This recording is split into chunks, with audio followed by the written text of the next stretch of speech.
connecting our lives to help us survive. So we spend our time to the full. Hi, welcome to Professional Insights, created by Dementia Action Alliance. I'm proud to be your host, Laurie Scherer. During our Professional Insights podcast, we have educational conversations with professionals in the dementia community to provide answers and support to people living with dementia and their care partners. My guest today is Susan Wehry. Dr. Susan Wehry, MD, is the director of Aging Me, a geriatrics workforce enhancement program designed to create age and dementia-friendly health systems. In my opinion, Susan is best known, by us anyway, for her membership on the Dementia Action Alliance board and her participation in a virtual discussion group during COVID called Drop In with Dr. Susan. Today, we're going to be talking about anosognosia. Susan, welcome and thank you so much for being here today. Oh, Laurie, thanks for having me. And thanks for inviting me to talk about this really perplexing and very interesting symptom that affects many people who are living with dementia. And man, I'll tell you, that's a mouthful, anosognosia. Did I say it right? You said it right. And if I may, just for a moment, share a screen. Let's put it up there where people can see what that mouthful of a word is. What is anosognosia? And can we break that word down a little bit so that it is both easier to say and to understand what it means? So really the questions I think that you wanted to address today is really, what is it? Whom does it affect? And does anything need to be done? How do we support people who have this particular symptom? So let me break it down for you just a little bit. This word is like a lot of medical terminology borrowed from the Greeks, right? It's put together to convey a very specific notion. Anosognosia means, quite literally, you see this A here, that means without. Noso, meaning disease, means without disease, knowledge. And that last little part of the word, you might think about another word like it, agnostics. What are agnostics? Agnostics are people who are without knowledge, or they like to say, of whether there's a God or not, right? That's an agnostic. And so you've kind of heard a little bit about that without knowledge word before. Well, anosognosia refers to not having knowledge of your disease. And it is a very striking symptom. It affects probably somewhere between 40%, so 2 out of every 5 people living with dementia, to as many as 4 out of 5 people living with dementia might have this particular symptom.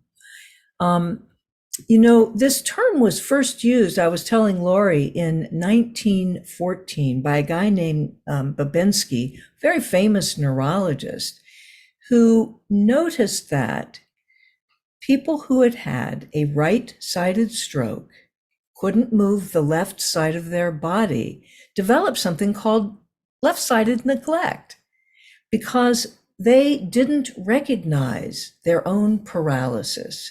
And so that was how the term was first used, as a lack of awareness, a failure to perceive, a not knowing something that was visible and obvious to everybody else.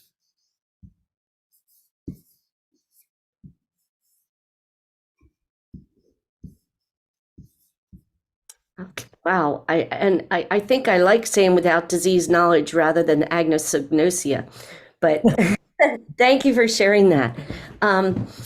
Okay, can we pull down the screen now, Susan? Would that be okay? Oh, absolutely. Absolutely. Thank you. I'd like to see your smiling face. I've heard people say, why don't we just call it denial? To me, denial is knowing and understanding what is said or meant. But if I understand it correctly, anosognosia is not believing that it's really happening. Do I have that correct? Yes, I would say not just not believing. It's more literally like not knowing. So back to my example with Dr. Bobinski and his stroke patients. Literally and I saw this also as a physician in training in the hospitals when I would see people with strokes, they would say to them, "What happened to your left arm?" And it was hanging limp. They clearly could not move it. And they'd look at their arm and they'd say, "Nothing." They'd say, "May I move it?" Or "Can you move it for me?" And they would look at it and they would say, "You can move it." And so you would move it. And I would say, "Now, can you hold it up?" And it would flop back down. And they would say, "Sure."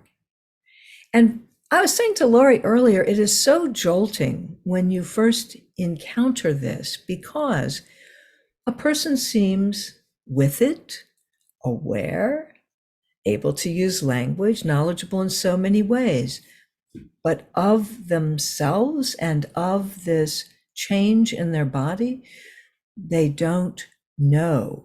They can't. It's a lack of awareness, a lack of knowing, a lack of self-perception. And that's really, I think, how it differs from denial in the way we typically use that word, denial, right? I mean, it's really, really different. Though, if you become interested in this subject and you read about it in the literature, you'll see that people often use them interchangeably. But I think, as you've asked us to do, really kind of drill down to what does it mean to not believe you have something, not know you have it, not be aware of this change. Thank you. Thank you for further explaining that. It's kind of difficult, I think, sometimes to realize the exact meaning, but you've explained it perfectly with the person with the arm that didn't work right. I mean, hopefully they have an arm, but anyway, thank you so much. I have another question then.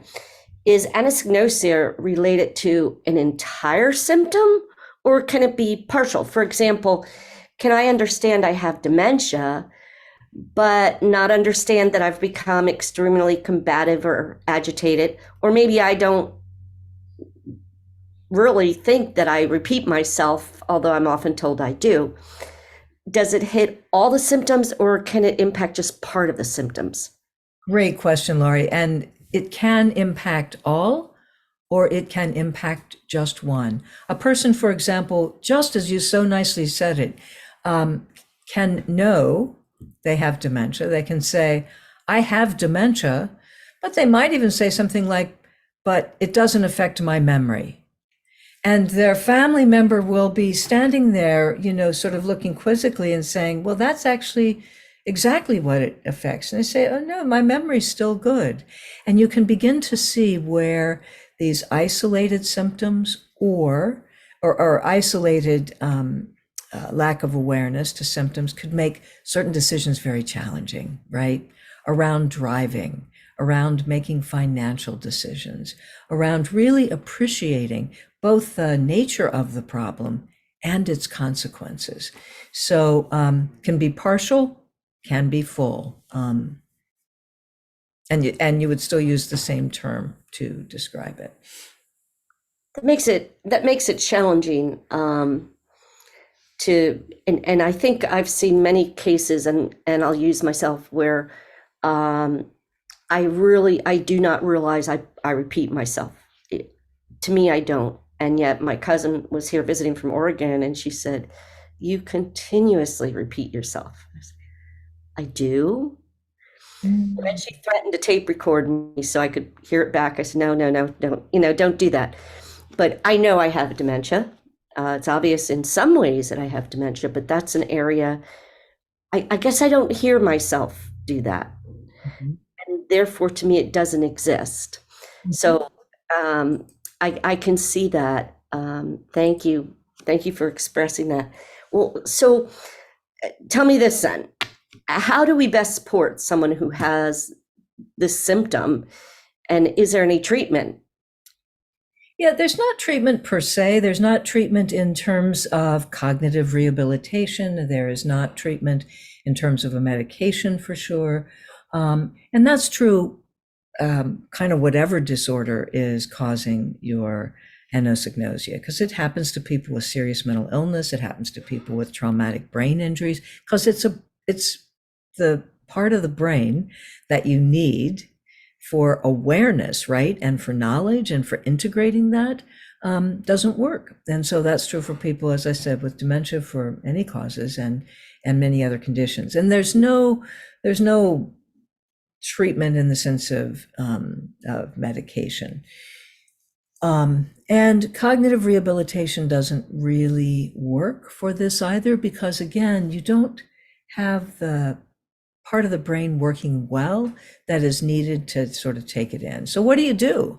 One of the things you do is simply accept it. I mean, if you're the care partner, right? If you're the treating neurologist or psychiatrist, or if you're the friend or whatever, is that you acknowledge the truth of the other person's experience. You acknowledge that they don't know. They acknowledge that they're unaware of something that you see. And so you agree that you have differing perspectives on how the person is in the world. And you mentioned, is it possible for people to not know they're being combative and not know that they're being aggressive, or not notice that they're being agitated, whatever? And it is true, and it is also true that the person may not see it. They may know that they have a behavior change, or they may not. And they may know they have a behavior change, but not have any idea of the magnitude of the impact on the people around them. So that there's a lack of awareness of that. And so they don't understand how people are getting so upset. So I think that, part of it is validation, that the two people see the world very differently. Secondly, if you are a care partner for somebody living with dementia who has an anosognosia, stop trying to convince them. It absolutely doesn't help to hold up the evidence of the doctor's diagnosis to say, can't you see this says you have dementia? It doesn't help. It won't work. The person can't. It's not that they won't, it's that they can't become aware. So quit trying to convince them of seeing the world your way. What may be necessary is to say, although you don't see this as I see it, that the problems you're having in driving, I think, are coming from your diagnosis of dementia due to Alzheimer's, let's say. I know you don't see it that way. Can we agree that your driving is erratic? Or can I point this out, this driving? Chances are pretty good that won't work either. And so sometimes it's simply necessary to set a limit if you really think that safety is a concern, and sometimes it's not. This is where the rubber really hits the road, not to use a pun on the driving analogy, but this is where it really comes up, right? I mean, this is the real life stuff that makes it so challenging. But I do think the way to support people is validate the different point of view, be honest about the things that you see, that you're aware of, if you're the care partner or the friend without dementia, that are having an impact on you. And to sometimes say to the person, even though we see this differently, can I ask you to not do such and so, or to meet me halfway on this? And sometimes people are quite willing to curb a behavior, even if they don't see it as, one, a problem, two, having a big impact, or three, coming from dementia, because they care about the person who's asking them to modify something, right? So it sounds like your cousin or whomever who was visiting was getting frustrated and saying, do you want me to tape you? And I sometimes get to the point and say, does it really matter if Laurie knows that she's repeating herself? And the question to you is that something you'd like to know? And would it help to be taped? Probably not, because probably it wouldn't be obvious to you anyway. And even if it were happening. So I think I'd like to encourage care partners to relax, and people living with dementia to appreciate an impact they might be having by accepting the other person's word for it, even if you can't see it. Sometimes you have to go on faith. Wow. Thank you, Susan. This has been so enlightening. And I so much just enjoy being able to spend time with you and learn from you. Thank you for joining us today to join in to share information about anosognosia. You're welcome, Laurie. Thanks for having me. I too always enjoy our conversations. And also, I'd like to thank you, our audience, for joining Dementia Action Alliance for this Professional Insights podcast.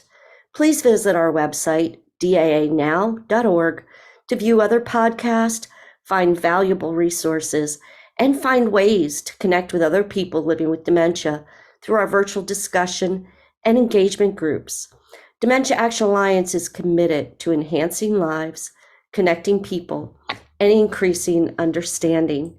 Thank you for joining us today, and have a wonderful day. We can, so we live our life to the fullest. We can.